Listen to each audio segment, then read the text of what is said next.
Com muita animação, com muita alegria, eu gostaria de fazer uma reflexão nessa manhã sobre Gênesis capítulo 1, versículo 1, que está escrito: no princípio criou Deus os céus e a terra. Muito bem, quero falar hoje sobre a realidade da criação. Em 1859 foi o ano da chegada de Simonton ao Rio de Janeiro. Simonton foi o nosso patrono da Igreja Presbiteriana do Brasil, que aportou, vindo dos Estados Unidos. E esse foi um evento marcante na história da Igreja Reformada brasileira. O segundo evento marcante daquela época foi o surgimento a publicação do livro de Charles Darwin, A Origem das Espécies, que trata, sobretudo, da origem espontânea das coisas, do universo, da vida, como algo não causal. Foi algo factual, algo, segundo ele, fruto de um acaso. Muito bem, será que o acaso tem o poder de gerar o cosmos? Vamos pensar um pouco sobre isso. Eu queria falar em primeiro lugar, a concluir com base nesse texto, esse pequeno versículo citado no começo: no princípio criou Deus os céus e a terra. Quero falar em primeiro lugar da falácia da eternidade da matéria. É defendida pela teoria da evolução, surgida aí pelo nosso famoso escritor do passado. A eternidade da matéria. Vamos pensar um pouco sobre isso. Os gregos afirmavam isso, que a matéria é eterna. Mas o texto bíblico, a Bíblia nos diz que não, que houve um princípio e que houve um ato criativo de alguém. Alguém interferiu sobre o nada e passou a criar o cosmos. Matéria, na verdade, cientificamente falando, o universo foi criado de matéria e energia,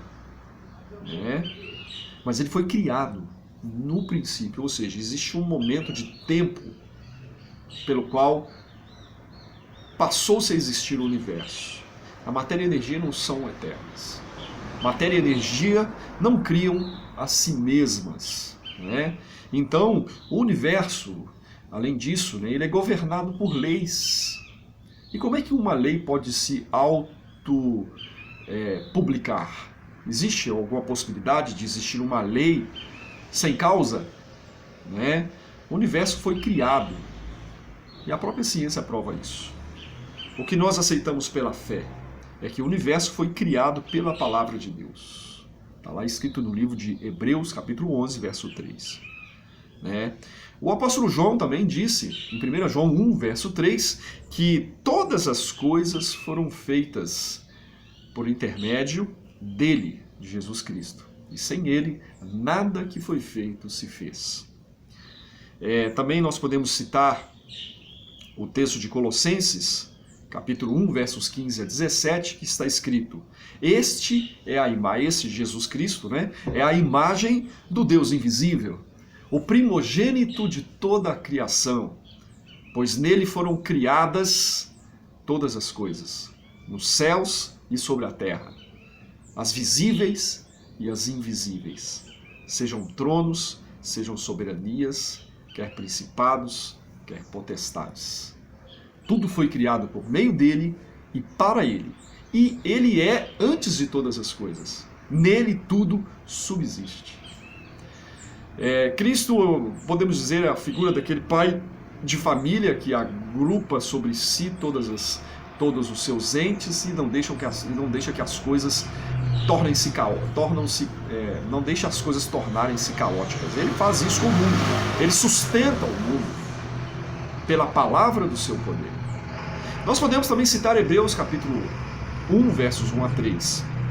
Havendo Deus outrora falado, muitas vezes e de muitas maneiras, pelos profetas, nos últimos dias nos falou pelo Filho, a quem constituiu o herdeiro de todas as coisas, pelo qual também fez o universo. Ele é o resplendor da glória, a expressão exata do ser de Deus, sustentando todas as coisas pela palavra do seu poder. Observe que tanto Colossenses como Hebreus mostra que em Cristo as coisas são sustentadas. Ele tem esse poder de sustentar as leis do universo para que as coisas não tendem a uma desordem completa, né? Então, eu quero dizer para você, a eternidade é divina e não da matéria, né? Em segundo lugar, quero refletir e concluir aqui, fazendo uma reflexão sobre a falácia do surgimento espontâneo do mundo, né? A teoria da geração espontânea, e aí está aí agrupada também na teoria da evolução, ela não está calcada na verdade propriamente. O mundo não pariu a si mesmo, não veio à existência o mundo por iniciativa própria, né? O mundo foi criado, e criado por Deus. Não há contradição entre a Bíblia e a ciência, né? A Bíblia corretamente entendida e a ciência corretamente interpretada não vão se dissociar, né? Ambas têm o mesmo autor, Deus, né? Na verdade, queria citar palavras introdutórias de um livro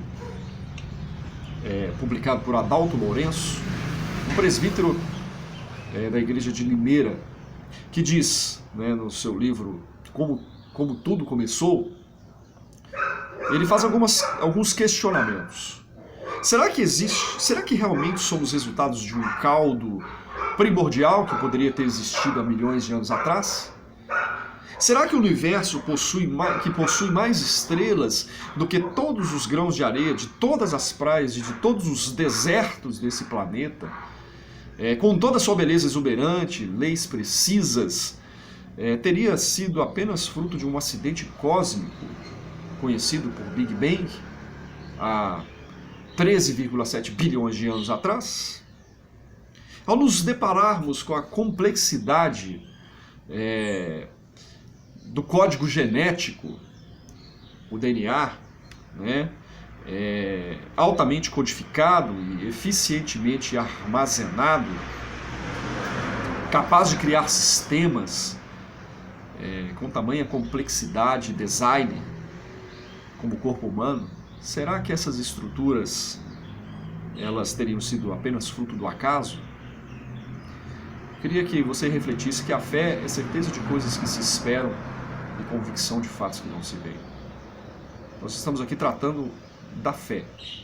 Não queremos aqui incutir religião e também tampouco incutir ciência, que muitas vezes é interpretada como religião, né? Eu creio que essas perguntas feitas pelo autor do livro citado, elas colocam um ponto de interrogação em nossa cabeça para que a gente possa, de fato, ter uma noção mais consciente das coisas, né? A gente precisa saber procurar os porquês, as causas, as respostas, né? Crer é também pensar. Muito bem, eu quero falar também sobre a própria falácia, né, em terceiro lugar, do Big Bang, né? O Big Bang é a teoria de que o mundo surgiu através de uma explosão cósmica há bilhões de anos atrás, que deu resultado na matéria. Na verdade, irmãos, o caos ele não pode promover a ordem, né?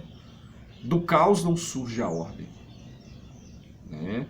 E nem do caos pode surgir o cosmos, né? É mais fácil a gente acreditar que pegar-se um relógio, desmontá-lo, colocá-lo numa caixinha de sapato e balançá-lo por bilhões de anos, após esses bilhões de anos daquele relógio balançando, você vai abrir a caixinha de sapato e ali vai estar um relógio montado e marcando a hora certa. Eu creio que temos a mesma relação de causa e efeito à questão do Big Bang. O Big Bang não pode produzir, como eu disse para você, o DNA humano, né, tão complexo, tão perfeito, não é mesmo? Então, na verdade, por causa disso, o nosso planeta ele não está, né, aqui por acaso, né? O planeta Terra ele está onde está porque, né, porque Deus assim quis, né? Não foi uma explosão que causou isso. Na verdade, se nós estivéssemos mais perto do Sol, morreríamos. Se estivéssemos um pouco mais distantes do Sol, morreríamos também congelados. Então, a Lua, né, vamos dizer que é a grande faxineira da Terra, se ela estivesse um pouco mais distante, os mares seriam um grande lixo de toda a humanidade. Né? Ela não está, portanto, em sua órbita por acaso. Deus, o Criador, colocou-a rigorosamente no seu lugar. Né? As fases da Lua, né? Sem elas, as fases da Lua, não teríamos o fenômeno das marés e o mar já teria apodrecido há milhares e milhares de anos. Né? Então nada disso é resultado do acaso, mas obra do divino Criador. Em quarto lugar, eu queria falar sobre a falácia da própria teoria da evolução. O mundo, na verdade, não é o resultado de uma evolução de milhões e milhões de anos. Existe uma lei chamada lei da entropia. A entropia é a medida do grau de desordem de um sistema, sendo uma grandeza física, né, que está relacionada com a segunda lei da termodinâmica de Isaac Newton, que diz que as coisas tendem a aumentar, vamos dizer assim, a desordem tende a aumentar gradualmente, naturalmente no universo. Por isso o texto citado em Hebreus e Colossenses, que Cristo sustenta o universo para que ele não entre em colapso. Né? Então, na verdade, o conceito, essa desordem, ela não significa bagunça, mas ela significa uma forma de reorganização do sistema, de acordo com os cientistas. Mas, na verdade, a verdadeira causa do do surgimento do mundo é justamente Gênesis 1:1. No princípio criou, do verbo bará no hebraico, que significa, lembrando aqui o reverendo Ludgero, que nos ensinava nas aulas de teologia sistemática, né, o verbo barar era como se fosse um pianista apertando uma tecla do piano e não soltando nunca mais. No princípio criou, lembro-me dele falando dessas palavras. Né? Na verdade, o texto de Gênesis é atacado com um rigor desmensurado ao longo dos séculos. Né? Mas Gênesis 1:1 mantém-se imperturbável, né, lá no seu trono, não é mesmo? Então, eu digo para você que a pá dos arqueólogos tem dia a dia demonstrado a veracidade de muitas afirmações bíblicas. Né? Então,